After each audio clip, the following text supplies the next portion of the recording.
Please subscribe and don't forget to press the bell icon to get notified whenever we upload a new video. नमस्कार, मैं हूं अमीश देवगन। संसद का monsoon सत्र खत्म हो गया, लेकिन सियासत का तूफान अभी बिल्कुल नहीं थमा है, क्योंकि 3 तलाक पर मोदी सरकार ने बड़ा मोर्चा खोल दिया है।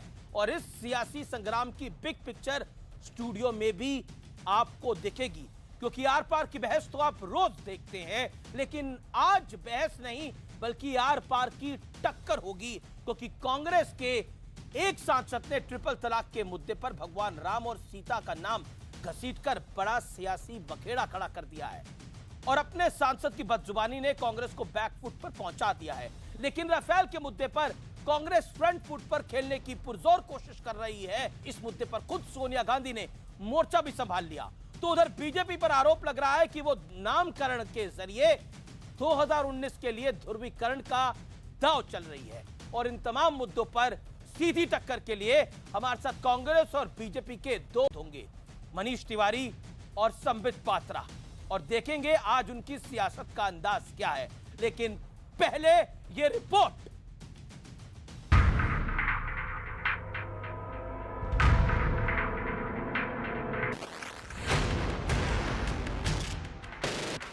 तीन तलाक, राफेल डील, 2019 के लिए ध्रुवीकरण,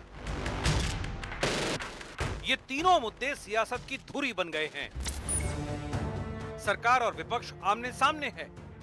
संसद से लेकर सड़क तक सियासी संग्राम छिड़ चुका है।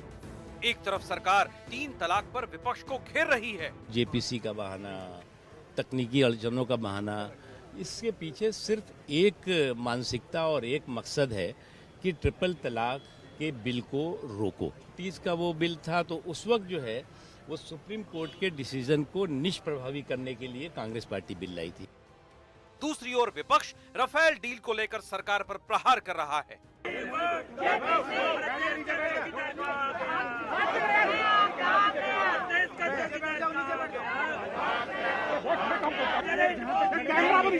और इन सब के बीच मुस्लिम पार्टी से लेकर हिंदू तुष्टीकरण तक ध्रुवीकरण की सियासत पर भी कोहराम मचा है।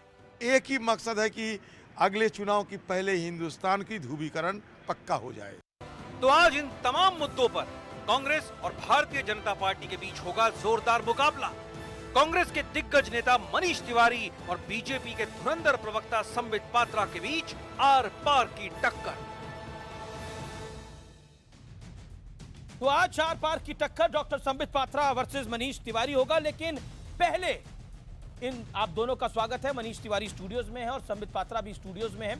अक्सर ये आलम कम देखने को मिलता है कि दोनों प्रवक्ता स्टूडियो में हो और डिबेट हो। मैं सीधा सोनिया गांधी की एक बाइट प्ले करना चाहता हूं, जो आज 3 तलाक के ऊपर सोनिया गांधी ने कहा है, और उसके बाद मैं चलूंगा मनीष तिवारी और संबित पात्रा के पास।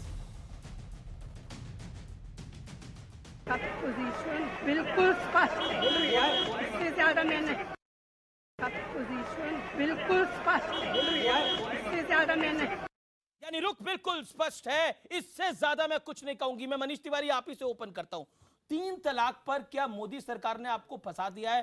क्योंकि सोनिया गांधी कह रही है कि हमारा रुख बिल्कुल स्पष्ट है, मैं इससे ज्यादा कुछ नहीं कहूंगी। मैं आपसे जानना चाहता हूं आपका रुख क्या है? देखिए, इनकी मंशा साफ नहीं है। सरकार की नीति और नियत में बहुत अंतर है। अगर सरकार की मंशा साफ होती तो संसद के सत्र के आखिरी दिन ये विधेयक क्यों लाया जाता? ये विधेयक संसद का सत्र जब शुरू हुआ था, ये विधेयक तब क्यों नहीं लाया गया? क्योंकि इनकी नियत और नीति में फर्क है।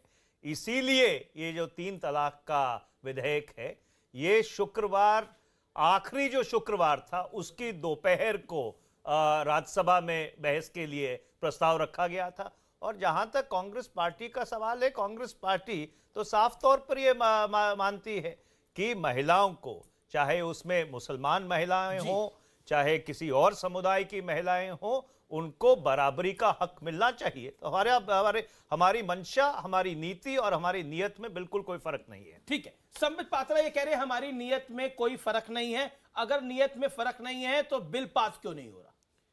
देखिए अमीश भाई, ये जो शब्द होते हैं, मनीष भाई मेरे बड़े भाई हैं, बहुत अच्छे प्रवक्ता हैं, आज एक हेल्दी डिबेट कराने के लिए आपको धन्यवाद। मगर मैं ये कहना चाहूँगा, ये जो शब्द होते हैं मनसा, नियत, हमारी नियत में कोई खोट नहीं है, ये सब बड़े भारी शब्द हैं। देखिए, देश की जनता है, सबसे बुद्धिमान है, हम लोग टीवी में क्या करते हैं उससे कोई मतलब नहीं है। मैं हमेशा एक डायलॉग कहता हूँ, शाहबानों से शायरा बानो तक का सफ़र ये हिंदुस्तान के पॉलिटिकल हिस्ट्री में लिखा जाएगा। पर सोनिया गांधी कह रही है उनकी नीयत साफ है। नहीं, ठीक है, सोनिया जी को कहने दीजिए, मैं अपने विषय पे आता हूँ। जी। शाहबानो इसलिए महत्वपूर्ण है क्योंकि एक 70 वर्ष की महिला को, जो एक अधेड़ आयु की महिला थी, छोटे बच्चे थे उसको पति ला के चौराहे पे खड़ा कर देता है और हिंदुस्तान का सरकार उसको चौराहे पे ही खड़ी रखती है, बजाय इसके कि सुप्रीम कोर्ट ने जो कहा था उसके साथ खड़े। वहां से शायरा बानो, जब शायरा बानो ने पिटीशन दिया कोर्ट में, यह सरकार जो मोदी जी की सरकार है वो खड़ी रही उसके साथ और कहा कि हाँ हम इसके साथ हैं। नतीजा यह रहा कि एक कानून लाया गया, लोकसभा में पारित हुआ। ये कानून कोई आज फ्राइडे को नहीं आया, ये कानून पिछले सत्र में भी आया था, ये बिल पिछले सत्र में भी आया था, लोकसभा में पारित भी हुआ। लोकसभा में कांग्रेस ने अपोज नहीं किया, आश्चर्य का विषय है, और आके राज्यसभा में अपोज किया। मैंने आज आपको एक बात बतानी है। आपने सुना होगा कि किस प्रकार से राज्यसभा में हमारे नेताओं ने कहा, जो चेयर ने कहा कि let us extend the house by a day. हम मंडे को फिर से इकट्ठे हो जाते हैं, मंडे को फिर से चर्चा करेंगे। मैं एक सवाल पूछता हूं कि आर द पॉलिटिशियंस गॉड? क्या पार्लियामेंटेरियन एक दिन इकट्ठे नहीं हो सकते हैं? अगर करोड़ों महिलाओं के भविष्य का सवाल है, एक दिन हम इकट्ठे, और कौन सा महत्वपूर्ण बिल नहीं है? फ्यूजिटिव बिल महत्वपूर्ण नहीं है? एक आपको मैं बताता हूं, ये तो कांग्रेस की बात है। डेरेक ओब्रायन ने बोला कि भारतीय जनता पार्टी शुक्रवार को कोई बिल नहीं पास होता, शुक्रवार को बिल को क्यों लेकर आई? उनकी मंशा ठीक नहीं थी। 30 सेकंड में इसका जवाब दे दीजिए। नहीं, ये क्या है, शुक्रवार को कोई बिल नहीं पास होता? हाउस चेयर ने कहा कि आप मंडे को भी इकट्ठे हो। शुक्रवार को बिल नहीं पास होता, मंडे को बैठ जाते, एक दिन एक्स्ट्रा काम कर लेते। और देखिए, शुक्रवार छोड़ दीजिए, मैं तो बोल रहा हूं ये बिल कोई इस सत्र में आया हो ऐसा बात नहीं है, पहले भी चर्चा हुई है इस पे। ठीक है। मनीष तिवारी, 15 जुलाई को प्रधानमंत्री ने बोला था कांग्रेस पार्टी के नामदार से मैं पूछना चाहता हूं, कांग्रेस पार्टी मुस्लिमों की पार्टी है, जैसा इनकलाब अखबार में लिखा। आपको ठीक लगे, आपको मुबारक, लेकिन यह बताइए मुसलमानों की पार्टी है या सिर्फ मुस्लिम पुरुषों की पार्टी है, मुस्लिम मर्दों की पार्टी है? अगर आप चाहे तो मैं आपको बाइट भी सुनवा सकता हूं। देखिए, प्रधानमंत्री जी कभी कभी बहुत ही दुर्भाग्यपूर्ण शब्दावली का प्रयोग करते हैं, और उसकी सबसे बड़ी मिसाल आज राज्यसभा में उन्होंने पेश की, जब प्रधानमंत्री का वक्तव्य राज्यसभा की प्रोसीडिंग से एक्सपंज करना पड़ा। शायद पहली बार ऐसा हुआ है कि प्रधानमंत्री जी के भाषण के कुछ अंश राज्यसभा या किसी भी संसद के हाउस की प्रोसीडिंग से उसको एक्सपंज करना पड़ा। तो प्रधानमंत्री जी कभी अपने आपे से बाहर हो जाते हैं। और जहां तक रही इस बिल की, इस विधेयक की बात, हमने तो शुरू से ये बात कही थी। देखिए, जब ये पूरा सिलसिला शुरू हुआ, जनहित याचिका इसमें दायर की गई, उच्चतम न्यायालय ने उसकी सुनवाई की।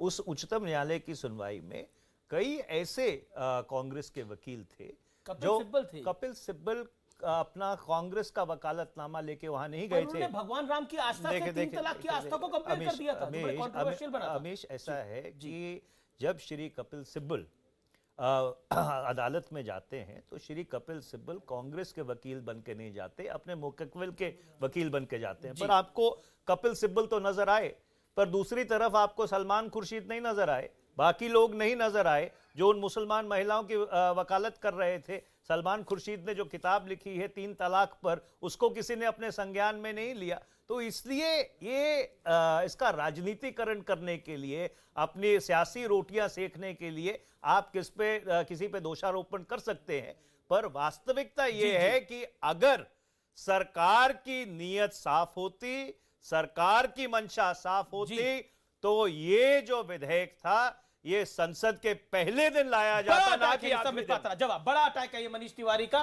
और जवाब देता हूं आराम से। पहली बात, इन्होंने कहा आपने कपिल सिब्बल जी को तो देखा, बाकी लोगों को देखा नहीं। सलमान खुर्शीद जी ने तो किताब लिखी है, क्या करना है मेरे को किताब का? आप बताइए, 70 साल तक आप लोग सत्ता में थे, ट्रिपल तलाक के लिए मुझे तो पता नहीं, अमीश भाई आप बहुत लंबे अरसे से पत्रकारिता कर रहे हैं, सर तो मिनिस्टर भी रहे हैं, मुझे एक दिन कोई बाइट दिखा दीजिए जिस दिन कांग्रेस पार्टी ने कहा होगा कि हम ट्रिपल तलाक के खिलाफ बिल लाएंगे, विधेयक लाएंगे, हम उसको कानून बनाएंगे और महिलाओं के साथ। मुझे पता नहीं, किताब लिखा होगा, कहाँ लिखा मुझे पता नहीं। दूसरी बात, कपिल सिब्बल जी ने यहाँ तक कह दिया कि राम का जन्म ठीक है, आपके नहीं है, मगर फिर भी है तो नेता। राम का जन्म और ट्रिपल तलाक दोनों आस्था का विषय है, बिल्कुल नहीं है, मैं खंडन करता हूं। 3 बार त्रिवारे उच्चारे राम, 3 बार राम राम राम बोलने से सुख का अनुभव होता है, और त्रिवारे उच्चारे ट्रिपल तलाक, 3 बार ट्रिपल तलाक तलाक तलाक बोलने से दुख का अनुभव होता है। दुख और सुख में बहुत फर्क है। दूसरी बात देखिए, छोड़ दीजिए कपिल सिब्बल और वो वकील थे हुसैन दलवी। मैं एक सेकंड, मैं हुसैन दलवी पे ही आ रहा हूं। मनीष तिवारी साहब, आपने बोला कि जो सलमान खुर्शीद साहब से उनकी किताब देखनी चाहिए थी, कपिल सिब्बल बतौर वकील थे, लेकिन हुसैन दलवी आपके सांसद हैं। मैं बाइट प्ले करता हूं, हुसैन दलवी ने क्या कहा और उसके पलटवार करते हुए बीजेपी के मंत्री अश्विनी चौबे ने क्या कहा, वो भी सुनाना जरूरी है। आइए दोनों बाइट सुनते हैं और फिर संबित पात्रा और मनीष तिवारी का रिएक्शन। रामचंद्र ने भी अपनी सीता को छोड़ दिया था, शक करके। यह है ना पुरुषोत्तम राम के बारे में इस प्रकार की भद्दी बातें करना अति निंदनीय है, और ऐसे सांसद को न केवल संसद में रहने का अधिकार है, उनको भारत जैसे देश में भी रहने का कोई अधिकार अगर नहीं है। अब हुसैन दलवी की बात का आप क्या कहेंगे? हालांकि इन्होंने बाद में माफी मांगी, लेकिन क्या कहेंगे अब आप? भगवान राम को आप 3 तलाक में, भगवान राम और सीता को 3 तलाक में घसीट लाए। देखिए, मैं संबित पात्रा जी की बात का जवाब देना चाहता हूं। इन्होंने कहा कि 70 साल में हमने क्या किया। मैं इनसे पूछना चाहता हूं कि 1977 से 80 तक इनकी सरकार रही, वीपी सिंह की सरकार को इनका समर्थन था।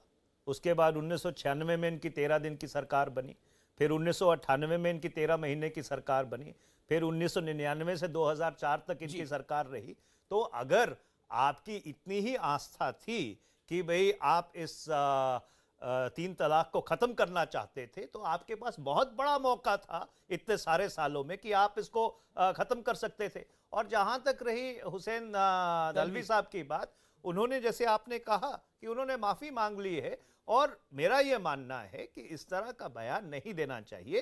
अपनी वाणी के ऊपर संयम रखना चाहिए, और वाणी पे संयम रखना हर राजनेता का उत्तरदायित्व तो बनता है। और खासकर ये बात मैं इसलिए दोहरा रहा हूं कि आज प्रधानमंत्री जी भी अपने आपे से बाहर हो गए, और उन्होंने भी अपनी वाणी के ऊपर जो एक संयम उस पद के ऊपर बैठे व्यक्ति को रखना चाहिए था, वो नहीं रखा। हुसैन दलवी पे संबित पात्रा। देखिए, हुसैन दलवी का आपने वो माफीनामा दिखाया नहीं। माफीनामा में उन्होंने एक बड़ी बात कही, वहां भी गलती की है। उन्होंने अपोलोजाइज करते हुए कहा कि ये बातें मेरे मन के अंदर थी, मन के अंदर से ये बातें मुंह से निकलनी नहीं चाहिए थी, मन के अंदर ही रहनी चाहिए थी। मतलब राम जी के को कोसना ये मन के अंदर तो था, अब गलती से मुंह से निकल गया, मतलब मन के अंदर तो है, राम की खिलाफत मन के अंदर है। दूसरी बात है, आप धार्मिक विषय छोड़ भी दीजिए, ट्रिपल तलाक बिल के खिलाफ कहा उन्होंने कहा देश में केवल मुस्लिम महिलाएं ही हैं क्या? हिंदू धर्म के विषय में क्या सोच रहे हैं? राम ने भी छोड़ दिया, बाकी महिलाओं के विषय में क्यों सोच? देखिए, कांग्रेस पार्टी हमारे नियत पे सवाल उठा रही है। मैं तो पूछ रहा हूं, आपके सांसद जो राज्यसभा के सांसद है, वो खुद कह रहे हैं कि हिंदू के लिए क्या किया, मुसलमानों के लिए ट्रिपल तलाक बिल लेके क्यों आए? इसमें डिवीजन। पर मंत्री भी कह रहे हैं कि इनको देश से निकाल देना चाहिए। क्या वो जायज है? क्या वो जायज है? मैं इसका जवाब देता हूं। उत्तर प्रदेश के डिप्टी सीएम दिनेश शर्मा ने बोला था सीता टेस्ट ट्यूब बेबी है। मैं जवाब देता हूं। जी। नंबर 1 याद रखिए, जहां तक ट्रिपल तलाक का विषय है, राइट्स और रिचुअल्स में फर्क करना सबको आना चाहिए। अधिकार राइट्स होता है, वो कॉन्स्टिट्यूशन के आधार पर निर्धारित होगा, और रिचुअल्स, कोई कह दे कि नमाज नहीं पढ़ सकते हो, वो रिचुअल है, वो बिल्कुल जायज है। मैं आपकी बात, और जहां तक एक बात से एग्री करता हूं कि राइट और रिचुअल में फर्क होता है। लेकिन मनीष तिवारी, देखिए, ये तो भगवान राम और सीता के लिए बात हुई, लेकिन खुदा ना खास्ता अगर किसी और धर्म के लिए ऐसी बात हो जाती तो अभी बवाल खड़ा हो जाता। क्या आपको लगता नहीं है कि हिंदू धर्म को लाइटली कहीं ना कहीं ले लिया जाता है? देखिए, ऐसा है कि किसी धर्म को लाइटली नहीं लेना चाहिए। मेरी नज़र में हर धर्म सामान्य है, चाहे वो हिंदू धर्म हो, चाहे इस्लाम हो, चाहे ईसाई धर्म हो, चाहे यहूदियों का धर्म हो, चाहे सिखिज्म हो, हर धर्म समान है। और इसलिए मैं कह रहा हूँ कि ये एक आस्था का प्रश्न है। जैसा हमारा भगवान शिव में या भगवान राम में या भगवान कृष्ण में आस्था है, वैसे ही बाकी लोगों की अपने जो गुरु हैं या अपने जो भगवान हैं उनमें आस्था होती है। तो हर व्यक्ति की आस्था का आदर करना चाहिए। पर इसके साथ साथ मैं एक बात ज़रूर कहूँगा कि इन्होंने हुसैन दलवी जी की बात की, मैं उनकी वकालत नहीं कर रहा, पर वो बयान मैंने भी सुना था, और उन्होंने बिल्कुल जो संबित जी ने कहा है उसके विपरीत कहा था कि मेरे मन में ऐसी कोई बात नहीं थी, और ये जो शब्द मेरे मुंह से निकले हैं मैं उसके लिए माफी मांगता हूं। तो इसलिए संबित जी को उनके बयान को उसके सिर पे घुमाना ये सही नहीं है। आप देखिएगा, आप बयान देख लीजिएगा, खैर आप देख लीजिएगा बयान मगर मुझे विषय पे आने दीजिए। एक बात कांग्रेस की बड़ा अचंभा करने वाली है, आप उनसे पूछिए ट्रिपल तलाक बिल में क्या होना चाहिए। नहीं, महिलाओं का सुरक्षा का एकदम रक्षा होनी चाहिए और ट्रिपल तलाक बिल आनी चाहिए। हिंदुओं पे अटैक होना चाहिए, नहीं होनी चाहिए। सबका सम्मान होनी चाहिए, सबकी सम्मान होनी चाहिए, सब कुछ होना चाहिए। होता क्यों नहीं है? शशि थरूर जी कहते हैं हिंदू पाकिस्तान, शशि थरूर जी कहते हैं हिंदू तालिबान, शशि थरूर जी अभी भी हिंदुओं को कुछ कह रहे थे 3 दिन पहले, मैं इतना कह दिया है कि अब मैं भूल भी गया हूँ। राहुल गांधी से लेके चिदम्बरम से लेके सुशील कुमार सिंधे जी तक सब लोग हिंदू आतंकवादी कह देते हैं, और आज राम जी पे भी आक्रमण हो गया। तो ये चाहिए का मैं क्या करूं? आप बताइए, होना नहीं चाहिए का मैं क्या करूं? जवाब देंगे मनीष। मैं कंप्लीट कर लूं, आदरणीय मनीष जी ने पूरा बोला है, मैं कंप्लीट कर लूं। देखिए, एक यहाँ विमर्श है। आपने जो सवाल पूछा, आपने तो तड़के से पूछ लिया, फट से पूछ लिया, मगर मैं इसको गंभीरता से लेता हूं। अगर खुदा ना खास्ता किसी व्यक्ति ने ईश्वर को छोड़ के, राम जी को छोड़ के अल्लाह के लिए या जीसस के लिए ऐसे कह दिया होता, और खास करके इस्लाम के लिए नहीं कहना चाहिए, तो अभी तक फतवा जारी हो जाती, अभी तक गर्दन काटने की बात हो जाती। मैं एक बात यहां बिल्कुल स्पष्टता के साथ रखना, don't take Hinduism for granted. ये जो हिंदुइज्म को आप लोगों ने ग्रांटेड बनाया हुआ है कि हिंदुइज्म को कुछ भी गाली दे दो, राम के खिलाफ कुछ भी कह दो, ये नहीं है। मैं हाथ जोड़ के कहूंगा, हम लड़ने वाले लोग नहीं हैं, हम बहुत सहिष्णु, हमसे सहिष्णु कोई नहीं है। उसका अर्थ ये नहीं है कि आप हमें लात चप्पल जूते मारते रहो। ठीक है मनीष। देखिए, इसमें तो कोई बहस की बात है ही नहीं। हमारा ये मानना है कि इस देश में ध्रुवीकरण की राजनीति नहीं होनी चाहिए, और पिछले कुछ महीनों से भाजपा की ये कोशिश है कि सिर्फ क्या कहते हैं, इस देश में ध्रुवीकरण की सियासत हो, धार्मिक ध्रुवीकरण हो, हिंदू मुसलमान की बात हो, और उसका सीधा सीधा कारण यह है कि पिछले 50-51 महीने में इनके पास उपलब्धि के नाम पे नीलबटा सन्नाटा है। देखिए, कोई भी जो सरकार होती है, जब चुनाव आता है तो सरकार अपनी उपलब्धियों पे चुनाव लड़ती है। सरकार लोगों को कहती है कि 2014 में हमने आपके साथ ये वायदे किए थे, सबका साथ सबका विकास, 15 लाख आपके बैंक अकाउंट में जमा किया जाएगा, भारत के युवाओं को 2 करोड़ नौकरियां हर साल मुहैया करवाई जाएंगी, वगैरह वगैरह वगैरह। अब उसके ऊपर तो आपने कुछ किया नहीं। अब लोगों के पास दोबारा वापस जाना है, उनसे वोट दोबारा मांगना है, क्योंकि आप 2019 में राज करना चाहते हैं। तो धार्मिक ध्रुवीकरण के अलावा इस देश में हिंदू मुसलमान करने के अलावा, इस देश में जो एक धार्मिक उन्माद है उसको फैलाने के अलावा आपके पास और कोई चारा है नहीं। यही सिर्फ एजेंडा है। 3 तलाक भी उसी एजेंडे का हिस्सा है जैसा कांग्रेस आरोप लगा रही है? क्योंकि मैंने आम आदमी पार्टी के नेता संजय सिंह को सुना, मैंने टीएमसी के नेता को सुना, मैंने समाजवादी पार्टी के नेता को सुना, वो तमाम लोग यही कह रहे हैं कि ये ट्रिपल तलाक मुस्लिम महिलाओं के लिए नहीं, बीजेपी अपनी सुरक्षा के लिए लेके आ रही है, अपनी पॉलिटिकल सुरक्षा के लिए लेकर आ रही है। क्या कहना चाहते हैं आप इसके ऊपर? ये एक आपके ऊपर आरोप है। तो मतलब ये सुप्रीम कोर्ट भी बीजेपी के साथ मिली हुई है। ये जो 3:2 के हिसाब से कॉन्स्टिट्यूशनल बेंच ने अपना जजमेंट रखा, ये अभी बीजेपी को बढ़ाना चाहती है और ये बीजेपी के लिए काम कर रही है, ये बताना चाहते हैं क्या? दूसरी बात मैं ये बताना चाहता हूं, अभी मनीष भाई ने ध्रुवीकरण शब्द का इस्तेमाल किया और कहा क्योंकि भारतीय जनता पार्टी के पास नीलबटा सन्नाटा है इसलिए वो ध्रुवीकरण की राजनीति कर रही है। मैं आपको बताता हूं, जहां तक ध्रुवीकरण की राजनीति का सवाल है, द मदर ऑफ ध्रुवीकरण, polarisation, is the Congress party. ये शाहबानो का केस मैंने आपको बताया, शाहबानो ध्रुवीकरण का एकदम जीता जागता उदाहरण था। किसको खुश करने के लिए?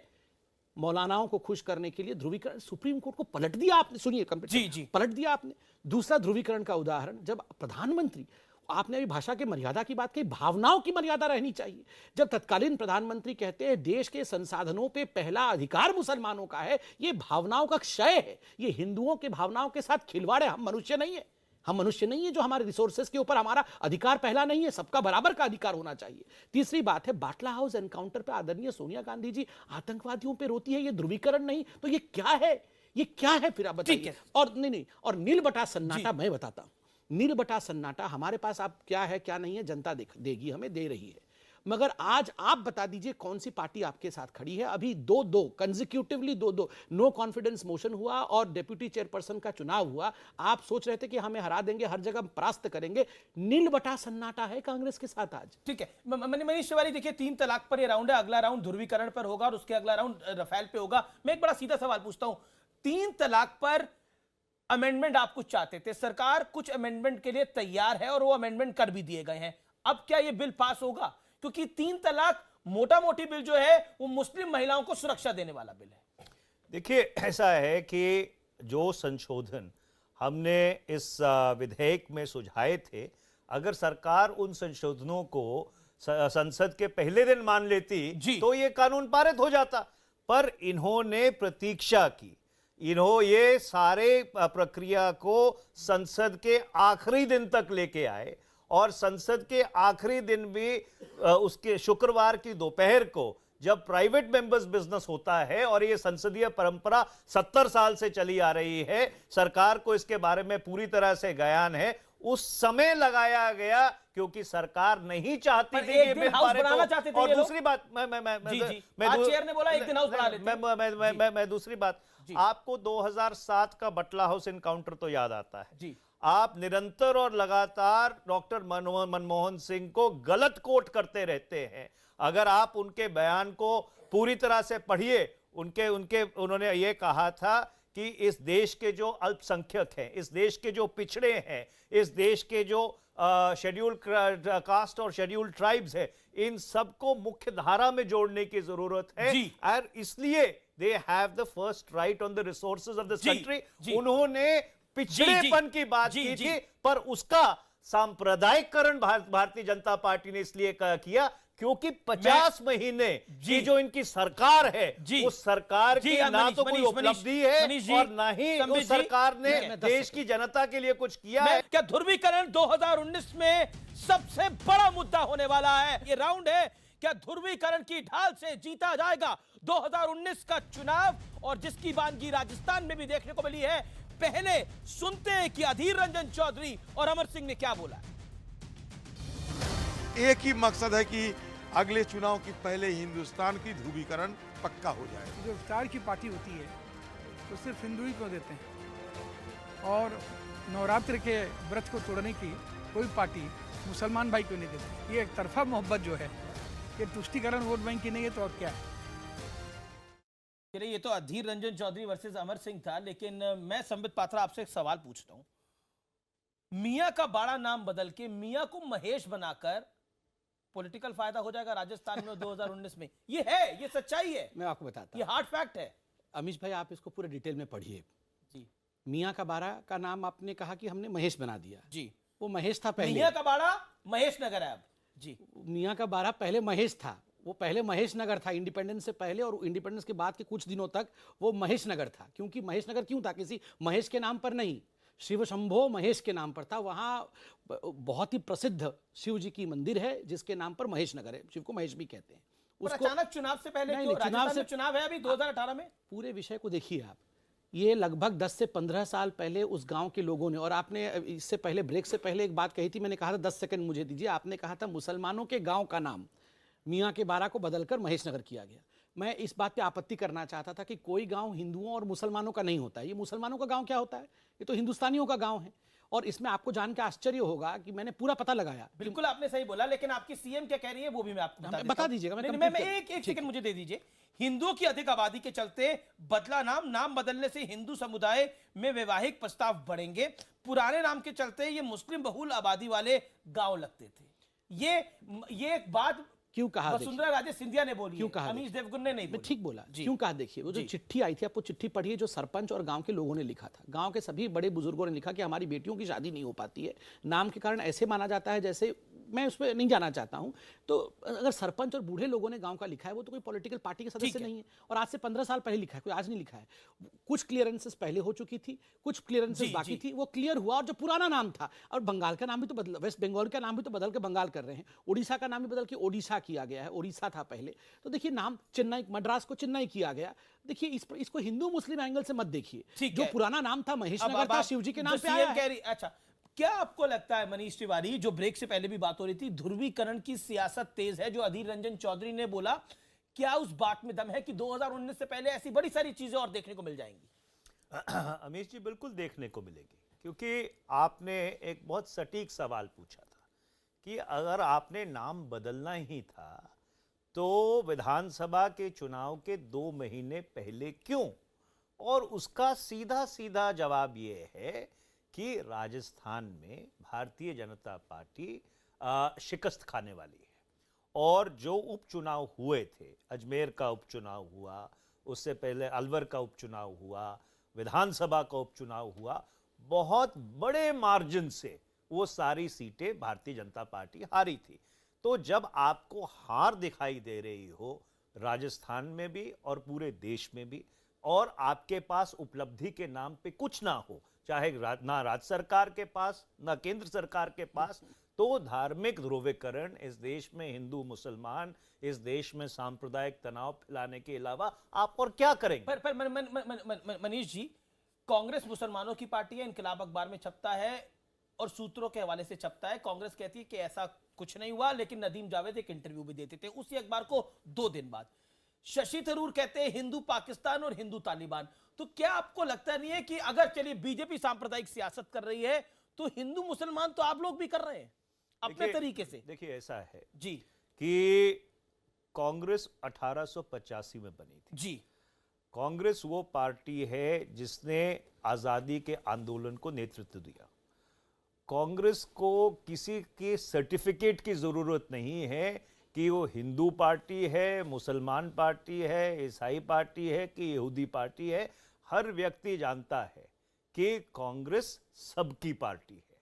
और शायद ये सरकार में जरूर है, कांग्रेस एक ऐसी पार्टी है जिसके 10-12 कार्यकर्ता आपको भारत के हर गांव में आज भी मिल जाएंगे। दूसरी बात, दूसरी बात जो आपने कही, देखिए कई जो बयान दिए जाते हैं, उस बयानों का जो परिणाम है वो शायद लोग ठीक तरह से समझते नहीं है।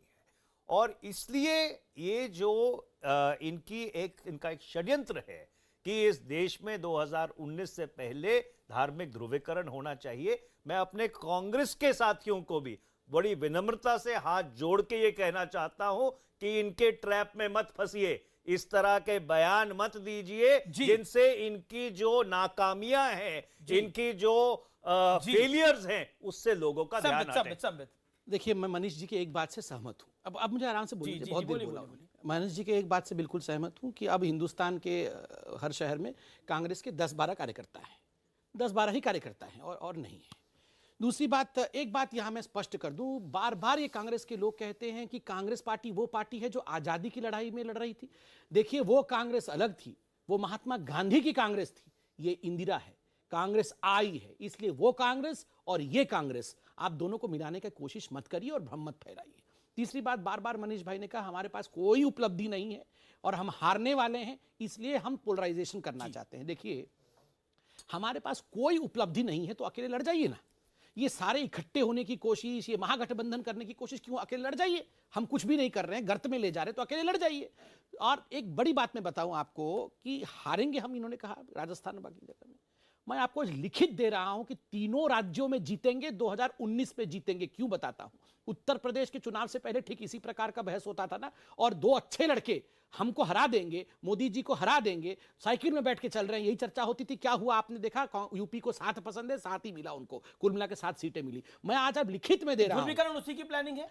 ध्रुवीकरण किसने? देखिए, कांग्रेस आरोप लगा। देखिए, मैं आपको ध्रुवीकरण की कहानी बताता हूं। 70 वर्षों में इस देश का सबसे, अगर कोई एक शब्द अमेंडमेंट के पश्चात सबसे खराब तरीके से इस्तेमाल किया गया, उस शब्द का नाम है सेक्युलरिज्म, धर्मनिरपेक्षता। सुन लीजिए, धर्मनिरपेक्षता का मतलब था हिंदुओं को गाली और मुसलमानों की ताली। मुसलमानों के लिए काम नहीं करना, सड़क नहीं बनाना, लाइट कुछ नहीं करना, केवल ताली बजाना, मुसलमान वाह वाह वाह वाह। देखिए, इसी ध्रुवीकरण का नतीजा रहा कि देश में आज डेवलपमेंट नहीं हो पाया था, अब जाके हो रहा है। Justice for all, appeasement of none. Manish ji 40 second में जवाब और फिर मैं संबित आपके पास आता हूं। मनीष तिवारी, देखिए, इसका कोई जवाब बनता ही नहीं है, क्योंकि पिछले 25 मिनट से या 35 मिनट से हम चर्चा कर रहे हैं जी। पिछले 25 या 35 मिनट में एक बार हमारे मित्र और छोटे भाई संबित पात्रा जी ने सरकार की एक उपलब्धि का जिक्र नहीं किया। इनको कांग्रेस में तो 100 खामियां दिखती हैं कि 1947 वाली कांग्रेस पार्टी 1967 में नहीं थी, 1977 में नहीं थी। मैं इनसे पूछना चाहता हूं, कांग्रेस पार्टी 1947 में तो थी। भारतीय जनता पार्टी का जन्म कब हुआ है?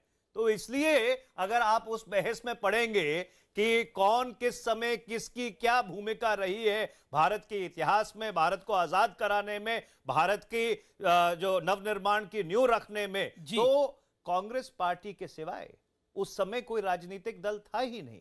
और ये जो आपने ध्रुवीकरण की चर्चा शुरू की है, ये ध्रुवीकरण की चर्चा इसलिए बहुत महत्वपूर्ण है क्योंकि अगले आने वाले 9 महीनों में इनकी ये कोशिश रहेगी कि इस देश में हिंदू मुसलमान हो, और हमारी ये कोशिश रहेगी कि जो इन्होंने वायदे 2014 में किए थे उस कसौटी पे इनको कसा जाए। उसके लिए आपको अपने लोगों को भी थोड़ा समझाना पड़ेगा। संबित पात्रा, जवाब आपकी कोशिश है कि ध्रुवीकरण हो जाए। इस बात से मैं इत्तेफाक रखता हूं। ये शशि थरूर जी आरएसएस से आए हुए हैं, ये शशि थरूर जी भारतीय जनता पार्टी के एजेंट हैं जो सुबह शाम बैठ के हिंदू तालिबान, हिंदू पाकिस्तान करते रहते। हमने कहा उनको करने के लिए। ये क्या नाम है, दिग्विजय सिंह जी, अभी 4 दिन पहले 5 दिन पहले जो कह रहे थे हिंदू आतंकवादी, अभी 2-3 दिन फिर से कहेंगे। ये क्या हमने भेजे हैं उनको यहाँ से, बीजेपी से और आरएसएस से, जाओ वहां जाके इसी प्रकार के बयान। ये मणिशंकर यार हमारे एजेंट थे, ये सब हमारे एजेंट बैठे हुए हैं कांग्रेस के अंदर, और इन्होंने बार बार कहा कि मैं एक भी उपलब्धि के बारे में, मैं छोड़ी बाकी सब डिबेट, मैं केवल और केवल उपलब्धि बताता हूं आपको। क्या कारण था कि 70 वर्ष पहले ये जो ग्रैंड ओल्ड पार्टी है, इतने वर्षों से राज करते हुए भी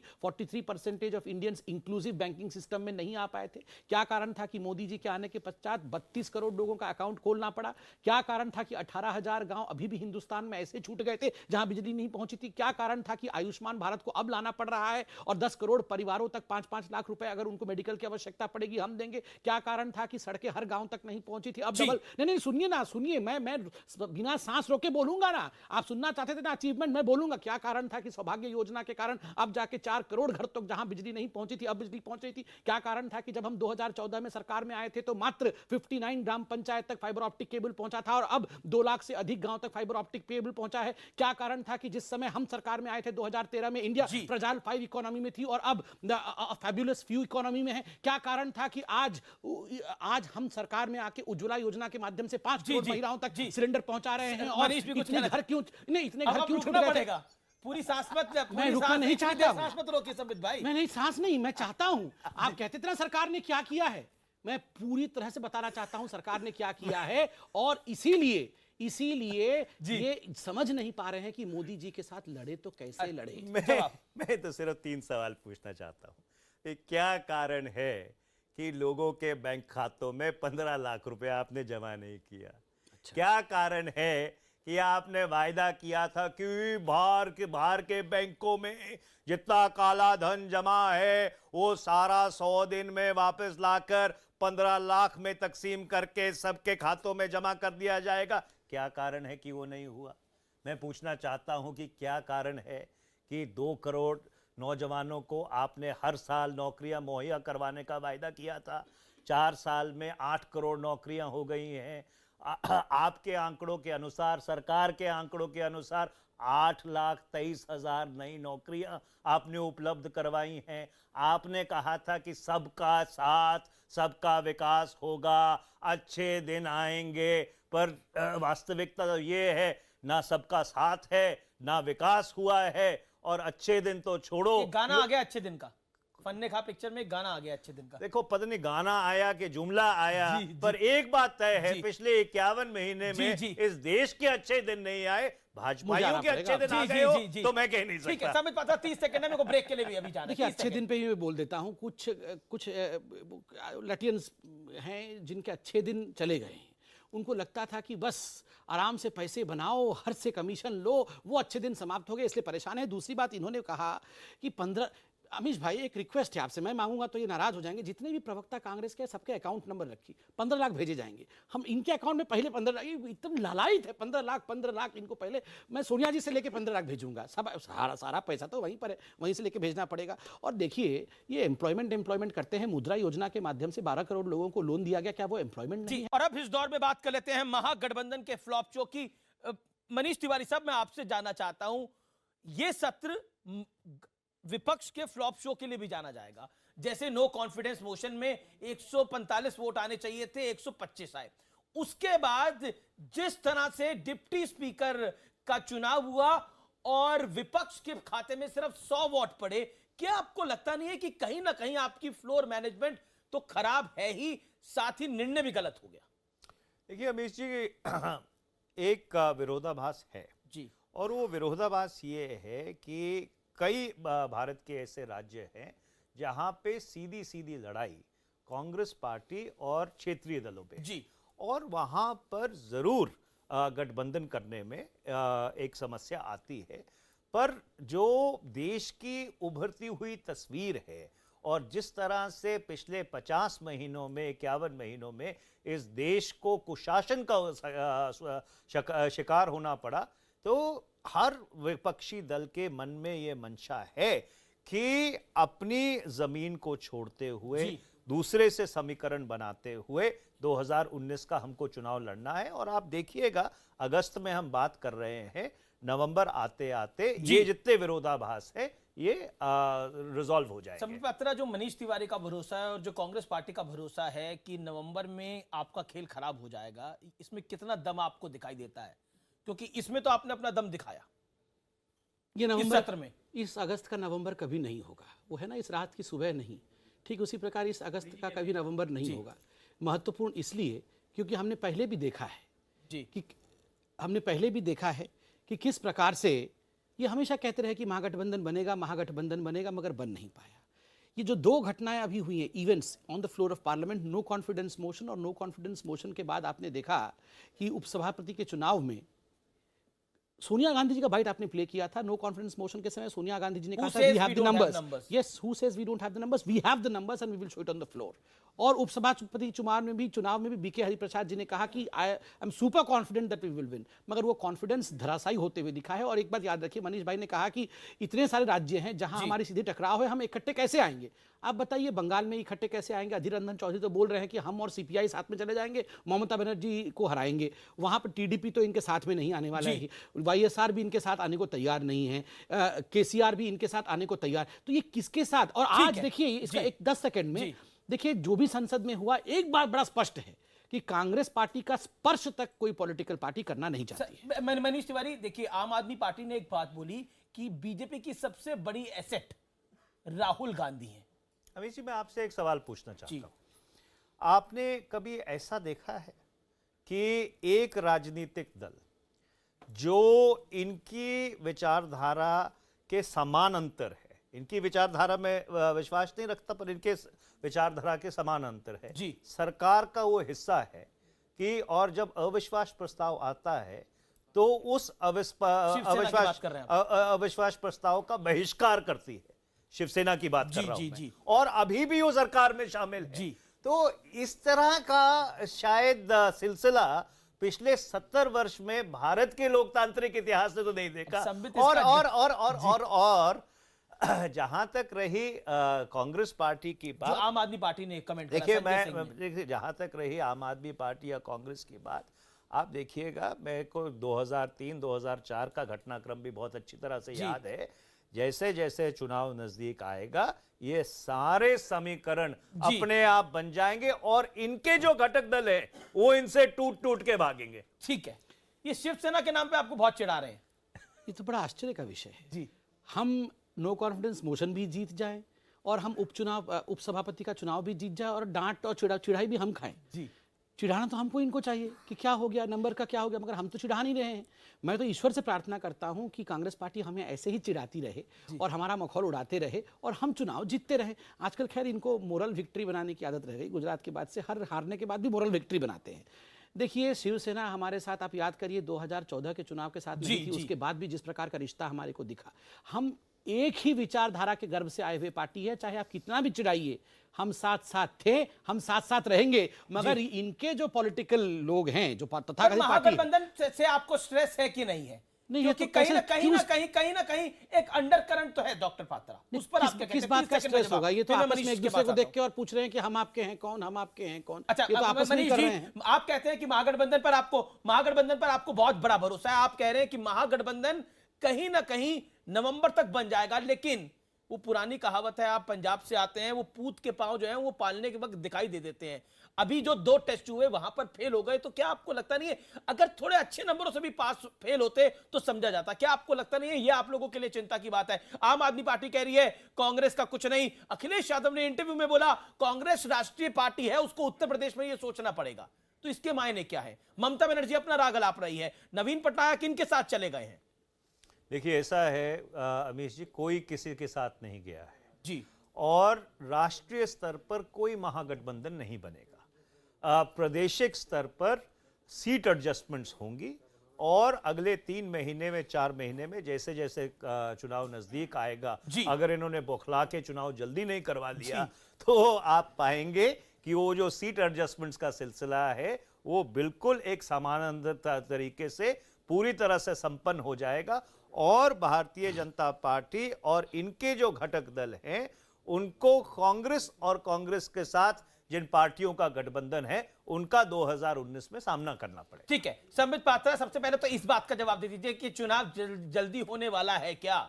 अगर आपके पास कोई जानकारी है तो बता दीजिए। स्पेकुलेटिव क्वेश्चन से कोई जवाब नहीं, मगर मैं इस विषय का जवाब बोला कि गई घबरा के जल्दी। अरे वो कुछ भी बोल सकते हैं, उसमें क्या है।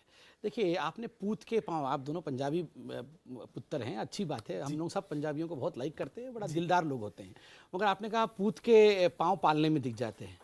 इन्होंने कहा इंतजार करिए नवंबर तक। अभी लड़का लड़की देखने का सिलसिला भी शुरू नहीं हुआ है, ये अभी देखेंगे आपस में एक दूसरे को, उसके बाद ब्याह होगा, मंत्र फूंका जाएगा, फिर शादी होगी और फिर पालना खरीदा जाएगा, फिर पूत आएगा और ये सब कुछ नवंबर में हो जाएगा। अभी अगस्त में और नवंबर में ये पूत भी दिखने लगेगा, उसके पांव भी दिखने लगेगा, पूत और पांव भी दिखेंगे। इन्होंने कहा प्रादेशिक स्तर पर यह सीट शेयरिंग होगा। उत्तर प्रदेश में 2 सीट, मध्य प्रदेश में कितने सीट आप बताइए। अगर प्रादेशिक स्तर पे देखा जाए तो कांग्रेस कुल मिला के 100 सीटों पर लोकसभा के चुनाव लड़ रही होगी। ऐसे में पीएम कैसे बनाएंगे? ठीक है, 30 सेकंड में जवाब मनीष तिवारी जी। 2019 आते आते भारतीय जनता पार्टी को पूत और पूत के पांव ही नहीं पर भूत भी दिखने शुरू हो जाएंगे। जी, ये भूत बंधन होने वाला है। ठीक है, मैं तो उसे भूत बंधन ही कहता हूं। वैसे महागठबंधन महागाठबंधन बनता हुआ मैं अगले दौर के लिए आगे बढ़ता हूं, आप देखते रहिए आर पार की टक्कर। ये जो मिथ्या का जाल भारतीय जनता पार्टी बुनने की कोशिश कर रही है उससे काम नहीं चलने वाला। हमारा तो एक सीधा सीधा सवाल है, भाई आपने जहाज कितने में खरीदा है? 500 करोड़ में खरीदा है, 600 करोड़ में खरीदा है, 1600 करोड़ में खरीदा है, 2600 करोड़ में खरीदा है? बताइए तो सही, जहाज कितने में खरीदा है? आप क्या कहना चाहते हैं? देखिए, जो उन्होंने जो डिनायल देखिए उस दिन जो लोकसभा में हुआ जी, वो अत्यंत ही दुर्भाग्यपूर्ण था कि भारत की संसद की कार्रवाई चल रही है और एक बाहरी मुल्क मुल्क उसमें दखल अंदाजी कर रहा है। ऐसी संसदीय परंपराओं की अवमानना पिछले 70 साल में नहीं हुई जो उस दिन शायद इनके कहने के ऊपर फ्रांस की तरफ से बयान आया। तो और सवाल ये नहीं है कि फ्रांस क्या कहता है अपना और कोई कुछ कहता है। सवाल ये है कि तू इधर उधर की ना बात कर, ये बता काफिला क्यों लुटा। आपने बार बार पूछा कि प्राइस क्या है, मैं प्राइस लेके आया हूं ना, जो रविशंकर प्रसाद जी ने सदन के बाहर प्रेस कॉन्फ्रेंस किया, मैं पढ़ देता हूं। Giving details, the UP had invited quotes for 126 aircraft in 2007 with the price quoted at 79.3 million euro per aircraft. जब ये 2011 में बिड खुला तो 100.85 मिलियन यूरोस था, हमने इसे 91.75 में कर दिया, दैट मींस 9% लेस। अब सीक्रेट एग्रीमेंट है, कोई ऐसा सीक्रेट एग्रीमेंट नहीं है जो फ्रांस ने किया होगा, पर जो बहस होनी थी उस पर उनका क्या विचार है। और राहुल गांधी संसद के भीतर बोल गए कि फ्रांस के प्रधानमंत्री ने उन्हें कान में कुछ बात बताई थी जिसे वे साबित नहीं कर पाए। फ्रांस सरकार ने उसका खंडन कर दिया। कांग्रेस इस स्थिति में सिर्फ दुष्प्रचार कर रही है। क्या बीजेपी भाग रही है या कांग्रेस दुष्प्रचार कर रही है? राफेल पर किसकी सियासत फेल हो रही है इस दौर का की शुरुआत मैं इसी से करता हूं। मैं आपके पास आता हूं संबित पात्रा और मनीष तिवारी। मनीष तिवारी, पहला सवाल आपसे, आखिरकार राफेल पर आप सरकार की किरकिरी करना चाहते हैं और सरकार यह कह रही है कि आप दुष्प्रचार कर रहे हैं, इसके अलावा कुछ नहीं है। फ्रांस की सरकार ने भी आपको जवाब दे दिया था। देखिए, ना हम सरकार की किरकिरी करना चाह रहे हैं, ना हम दुष्प्रचार करना चाह रहे हैं। हम तो सिर्फ एक बात बहुत विनम्रता से पूछ रहे हैं, आपने राफेल कितने में खरीदा है? देखिए, राफेल जहाज कोई भारतीय जनता पार्टी के कोष से तो खरीदा नहीं गया, देश के कोष से खरीदा गया है और जो देश का पैसा होता है उसकी जवाबदारी सरकार की बनती है कि संसद को बताए उस पैसे को कैसे इस्तेमाल किया जाता है। उसका CNDG ऑडिट करता है, CNDG के ऊपर पब्लिक अकाउंट्स कमेटी का ओवरसाइट होता है, उसकी रिपोर्ट संसद के पटल पे रखी जाती है। तो हम तो सिर्फ एक छोटा सा सवाल निरंतर और लगातार पूछ रहे हैं, और आप 2008 का जो अग्रीमेंट है उसके पीछे क्यों छिपने की कोशिश कर रहे हैं कि राफेल जहाज आपने कितने में खरीदा? क्या ये बात सही है कि जो सौदा यूपीए के समय में मुकर्रर हुआ था उससे 1000 करोड़ रुपया प्रति जहाज ज्यादा आपने इसको खरीदा है? ये सवाल अब जवाब संबित पात्रा, सोनिया गांधी ने मार्च भी करा, कांग्रेस इस पर हल्ला बोल रही है। ये काहे का मार्च कर रहे हैं? परसों एक CAG का रिपोर्ट आया है जो टेबल हुआ है, 10,000 करोड़ रुपए का घपला यूपीए सरकार ने 2009 में जो स्पाई जेट खरीदने के लिए किया था बोइंग अमेरिका से लेके, उस पर पूरा रिपोर्ट टेबल हुआ है। 10,000 करोड़ रुपए का घपला उस समय की सोनिया गांधी जी की सरकार ने किया है। तो ये मार्च भी कर रहे हैं, पैसा भी खाएंगे और मार्च भी करेंगे। जहां तक राफेल का सवाल है, सदन के पटल के ऊपर ये हमारे लिए बड़ा दुर्भाग्य का विषय है और शर्म का विषय है कि राहुल गांधी जी जो हमारे हिंदुस्तान के एक बड़े नेता भी हैं और विपक्ष के सर्वश्रेष्ठ नेता हैं, उन्होंने झूठ बोला। उन्होंने कहा कि फ्रेंच प्रेसिडेंट ने उनके कान में कहा था, कहीं और नहीं, कान में आके पूरा फुसफुस किया था कि देखिए ऐसा है कि ये सीक्रेट डील नहीं है, आप डिक्लेयर कर दीजिए। तुरंत वहां से मैसेज आ गया फ्रेंच प्रेसिडेंट के ऑफिस से कि ये राहुल जी झूठ बोल रहे हैं। हिंदुस्तान के इतिहास में ये पहली बार हुआ कि हमारे संसद में किसी दूसरे देश का दखल हुआ है।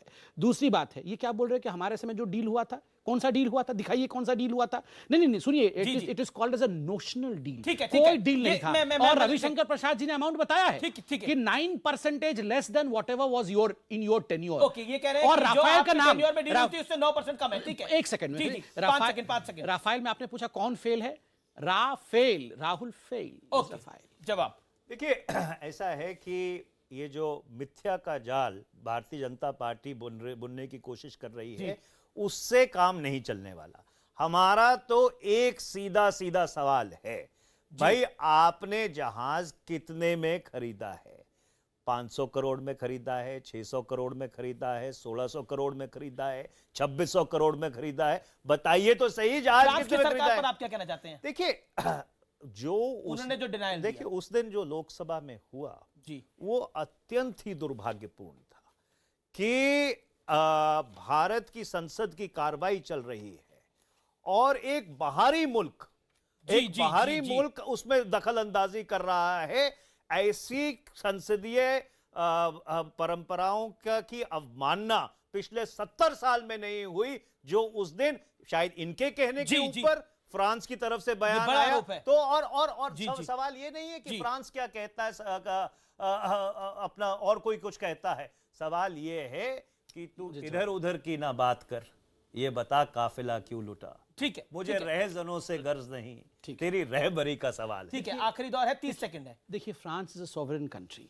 आप फ्रेंच प्रेसिडेंट के बारे में कह रहे हैं कि फ्रेंच प्रेसिडेंट ने मुझे कुछ कमिट किया, कान में आके कहा, और आपको लगता है फ्रेंच प्रेसिडेंट वो अपनी इज्जत की चिंता करते हैं? कोई भी देश करेगा, क्योंकि वो एक सॉवरेन नेशन है। दूसरी बात है, आपने बार बार पूछा कि प्राइस क्या है, मैं प्राइस लेके आया हूं ना, जो रविशंकर प्रसाद जी ने सदन के बाहर प्रेस कॉन्फ्रेंस किया, मैं पढ़ देता हूं, giving details. The UP had invited quotes for 126 aircraft in 2007 with the price quoted at 79.3 million euro per aircraft. जब ये 2011 में बिड खुला तो 100.85 मिलियन यूरोस था, हमने इसे 91.75 में खरीदा। That means 9% less. ये बताओ खरीदा कितने में? ठीक है, चलिए मैं डिबेट को खत्म करता हूं। राफेल पे डिबेट अभी खत्म नहीं होगी, वो आगे भी चलती रहेगी, लेकिन आर पार की टक्कर को हम यही वाइंड अप करते हैं और निष्कर्ष यही है कि 2019 से पहले ये आर पार और टक्कर आपको खूब देखने को मिलेगा। फिलहाल इतना ही।